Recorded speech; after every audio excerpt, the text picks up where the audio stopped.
മലയാളിക്ക് സുപരിചിതനായ വ്യക്തിത്വമാണ് ഇന്നത്തെ നമ്മുടെ അതിഥി. ജന്മം കൊണ്ട് മലയാളി അല്ലെങ്കിലും കർമ്മം കൊണ്ട് മലയാളിയായി തുടരുന്ന വ്യക്തി ഋഷിരാജ് സിംഗ് IPS.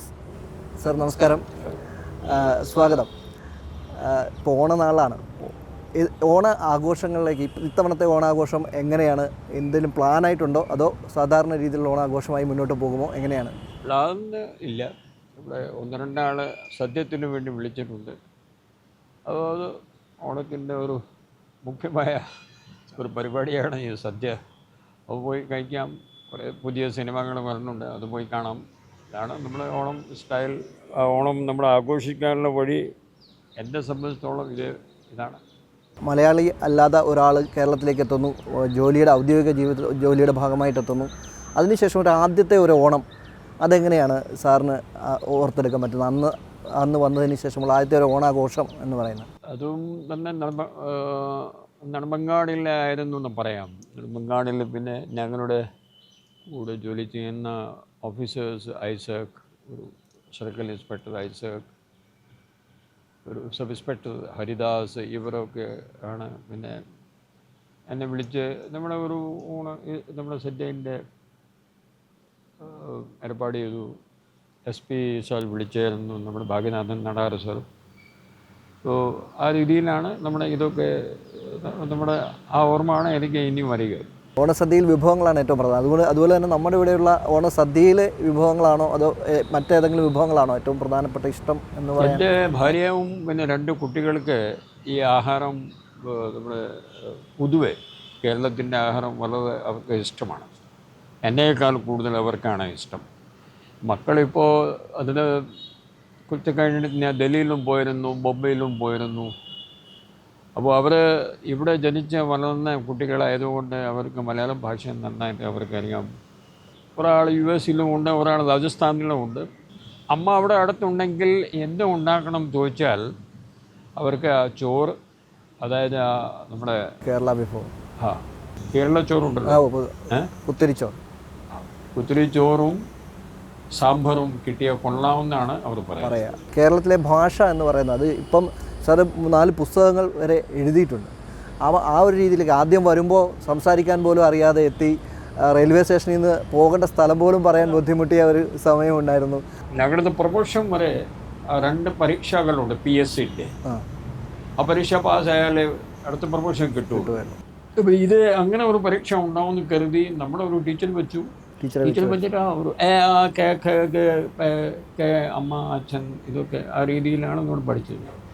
പുതിയ ലിപി ആയതുകൊണ്ട് എനിക്ക് പെട്ടെന്ന് പഠിക്കാനും സാധിച്ചു. വിവാഹത്തിന് ശേഷം മാഡത്തെ ഇങ്ങോട്ട് കൊണ്ടുവരുന്ന സമയത്ത് മാഡത്തിന് ഇത് പെട്ടെന്ന് കേരളമായിട്ട് ഇഴുകിച്ചേരാൻ കഴിഞ്ഞിരുന്നു? എങ്ങനെയായിരുന്നു?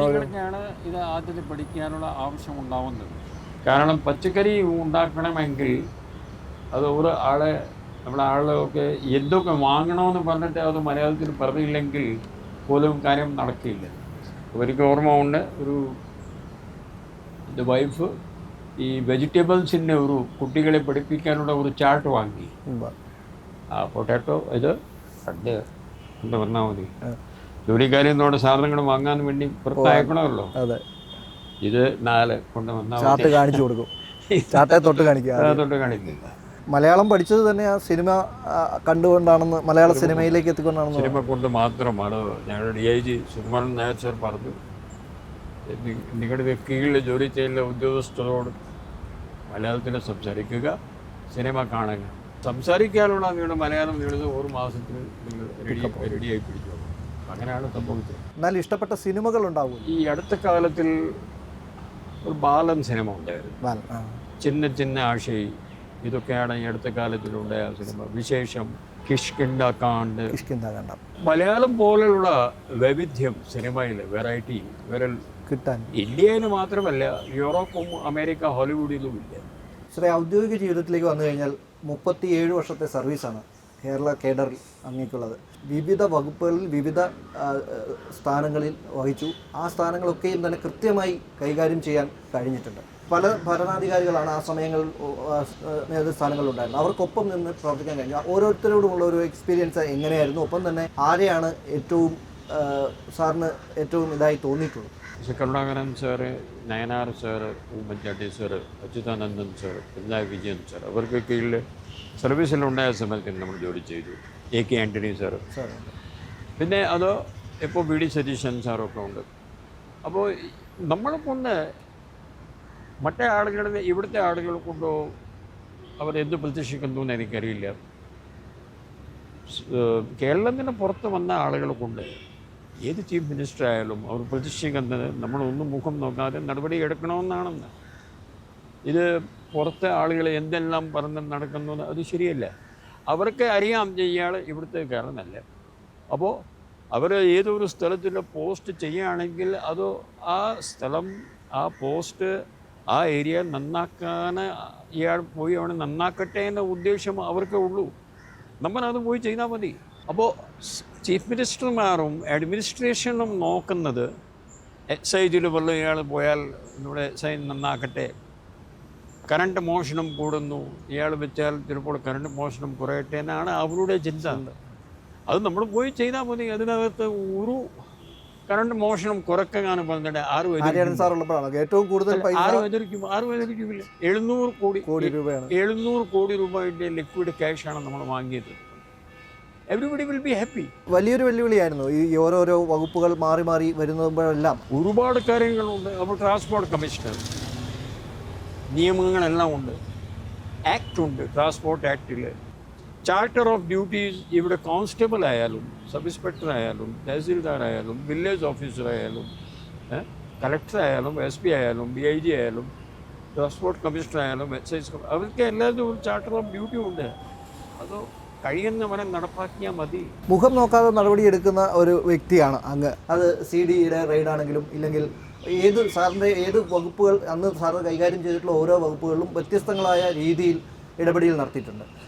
അപ്പോൾ ഒരു ത്രെട്ട് പോലെ കാര്യങ്ങളൊക്കെ ഉണ്ടാകാറുണ്ടോ? ത്രെട്ടും ഇല്ല. നമ്മുടെ എല്ലാ സ്പെഷ്യൽ ഓഫീസർ ഇവിടെ ആൻറ്റി സ്പിരിറ്റ് ഓഫീസറായിട്ടും ഞാൻ എന്നെ നിയമിച്ച് കൊണ്ടുവരുന്നു. അതായത് കേരളത്തിലെ എവിടേക്കാണ് സ്പിരിറ്റ് പോയി പിടിക്കുക, ഒരു സ്റ്റാഫ് ഒന്നുമില്ല, ഞാൻ മാത്രം. ഓണാകുമ്പോൾ സ്പിരിറ്റ് കൂടും. ഞാൻ ഒരു 30,000 ലിറ്ററൊക്കെ എന്നെ പിടിച്ച് അതിനുശേഷം കൊടിയേരി സാറാണ് എന്നെ ആൻറ്റി സ്പിരിറ്റ് ഓഫീസർ എന്നുള്ളത്. അപ്പോൾ ആ ഒരു കോൺസ്റ്റബിൾ എന്ത് കൂടും. എനിക്കും ഞങ്ങളെ കുറേ പാടുപെട്ടിട്ട് ലോക്കൽ പോലീസിൻ്റെ സഹായം കൊണ്ട് അത് കുറേ പിടിച്ചു. മുതിർന്ന ഉദ്യോഗസ്ഥരുടെ ഭാഗത്തു നിന്നോ അല്ലെങ്കിൽ ഒപ്പം ഉന്നതങ്ങളിൽ നിന്നൊക്കെ വിളികളൊക്കെ മിക്കവാറും എനിക്ക് കിട്ടിയത് ജോലികളെല്ലാം ഗവൺമെൻറ് ഓഫ് കേരളയുടെ ചീഫ് മിനിസ്റ്ററിൻ്റെ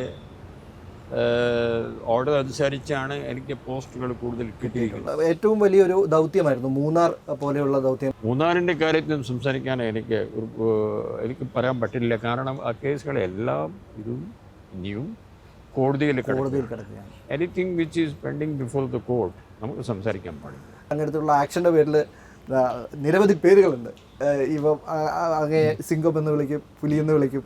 മൂന്നാറിൽ അത് അംഗീകാരമായാണോ ഫീൽ ചെയ്യുക? എങ്ങനെയാണ് ആളുകൾ നാട്ടുകാരുടെ അവരുടെ സന്തോഷം കൊണ്ട് വിളിക്കുന്ന കാര്യങ്ങളല്ലേ?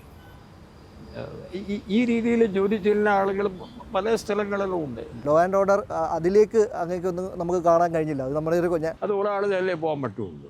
അതിന് കുറേ നിയമങ്ങളൊക്കെ ഉണ്ട്. ഇപ്പോൾ UPSC ഗവൺമെൻറ് ഓഫ് ഇന്ത്യ അവർ അതിന് തീരുമാനങ്ങളൊക്കെ എടുത്തുകൊണ്ടിരിക്കുകയാണ് സുപ്രീം കോടതിയുടെ ഓർഡർ അനുസരിച്ച്. അതിന് ഒരു വ്യവസ്ഥ ഉണ്ട്. ആ വ്യവസ്ഥയുടെ അടിസ്ഥാനത്തിലാണ് കാര്യങ്ങൾ നടക്കുന്നത്. അങ്ങയുടെ ഒരു ഔട്ട്ലുക്ക് മെയിൻറ്റെയിൻ ചെയ്യുന്നത് ഒരു പ്രധാനപ്പെട്ട കാര്യമാണ്. അങ്ങേ ഋഷിരാജ് സിംഗ് എന്ന് പറയുമ്പോൾ പെട്ടെന്ന് നമുക്ക് വരുന്ന ആ മീശയിലെ പ്രത്യേകതയും അതാണ്. കാരിക്കേച്ചർ ഉൾപ്പെടെ നമ്മൾ ശ്രദ്ധിക്കുകയാണെങ്കിൽ പെട്ടെന്ന് അത് അങ്ങയെ തിരിച്ചറിയാം. ഇത് മെയിൻറ്റെയിൻ ചെയ്യാൻ ഇത് കൃത്യമായി അന്നോട്ട് മെയിൻറ്റെയിൻ ചെയ്യുന്ന ഒന്നാണോ, അതോ ഇത് ഇല്ലാത്ത ഒരാളായി സങ്കല്പിക്കാനൊക്കെ ഇവിടെ പറ്റില്ല. ഒരു മാസത്തിൽ 2 പ്രാവശ്യം ഒരു നമ്മുടെ ഒരു മുടിവെട്ടുകാരൻ്റെ കടയിൽ പോയി അവരൊക്കെ അത് ചെറുതായിട്ട് അവരൊക്കെ അങ്ങോട്ടും ഇങ്ങോട്ടും നമ്മൾ എത്ര ശ്രദ്ധിച്ചാലും ചെറിയ ഒരു എങ്ങലിൽ വ്യത്യാസമുണ്ട്. ബാക്കിയെല്ലാം നമ്മൾ തന്നെയാണ് നോക്കുന്നത്. അത് എത്തിക്കും വിഷയം വയ്ക്കാൻ എനിക്ക് ഇഷ്ടമുണ്ട്. അതുകൊണ്ടാണ് ഞാൻ വെക്കുന്നത്. പണ്ട് ഞാൻ 40 വർഷം മുമ്പ് ഇവിടെ പോലീസ് സ്റ്റേഷനിൽ ഒരാളെങ്കിലും 2 നല്ല മീഷനുള്ള ആളുകൾ ഉണ്ടായിരുന്നു. എനിക്ക് ഇനി ഓർമ്മ ഉണ്ട്. ആട്ടിങ്ങൽ സ്റ്റേഷനിലുണ്ടായിരുന്നു, നെടുമങ്ങാട് സ്റ്റേഷൻ പോലീസ് സ്റ്റേഷൻ ഉണ്ടായിരുന്നു. ഇപ്പോൾ അത് ഇപ്പോൾ എല്ലാം ജെൻസി എല്ലാം സ്മാർട്ടായിട്ട് അവരുടെ സ്മാർട്ട്നെസ്സിൻ്റെ പരിഭാഷ എന്താണെന്ന് എനിക്ക് മനസ്സിലാവുന്നത്. നല്ല മീശ വെക്കാനും ഒരാൾ സ്മാർട്ടായിട്ട് കാണുമെന്നാണ് എൻ്റെ അഭിപ്രായം. എന്താ വെക്കാത്തത്? നമ്മളുടെ പണ്ടത്തെ രാജാക്കന്മാർ പണ്ടൊക്കെ നമ്മുടെ അവരെല്ലാവരും നല്ല മീശമൊക്കെ ഉണ്ടായിരുന്നില്ല ഇല്ലേ? മഹാരാണ പ്രതാപിന് നല്ല മീശ ഉണ്ടായിട്ടുണ്ട്. ഭഗത് സിംഗിനും ആണെങ്കിലും ചിരിയാണെങ്കിലും മീശ ഉണ്ടായിരുന്നു. എന്താ മീശ വെക്കാത്ത എന്താണെന്ന് എനിക്ക് മനസ്സിലാവുന്നില്ല. ഇനി സാറിൻ്റെ ഏറ്റവും ഇഷ്ട വിനോദം ഒരു പാട്ട് ഞങ്ങൾക്ക് വേണ്ടി. ഓണം പൂവേ പൂവേ പൂവേ ഓമൽ പൂവേ പൂവേ പൂവേ നീ തേടും മനോഹര തീരം ദൂരെ മാടിപ്പിളിപ്പോ ഇതാ ഇതാ ഇതാ. ഇതാണ് ഋഷിരാജ് സിംഗ്. അദ്ദേഹത്തിൻ്റെ പ്രത്യേകതകൾ അത് തന്നെയാണ്. അതുകൊണ്ട് തന്നെയാണ് അദ്ദേഹം കേരളത്തിൽ തന്നെ തുടരുന്നത്. കേരളത്തിൻ്റെ പ്രത്യേകതകൾ എന്തൊക്കെയെന്ന് അദ്ദേഹം തന്നെ വ്യക്തമാക്കുന്നു. ഓണത്തിൻ്റെ വിശേഷങ്ങളും നമ്മോടൊപ്പം പങ്കുവച്ചിരിക്കുകയാണ് അദ്ദേഹം. ഒപ്പം തന്നെ അദ്ദേഹത്തിന് എല്ലാവിധ ഓണാശംസകളും നേരുന്നു.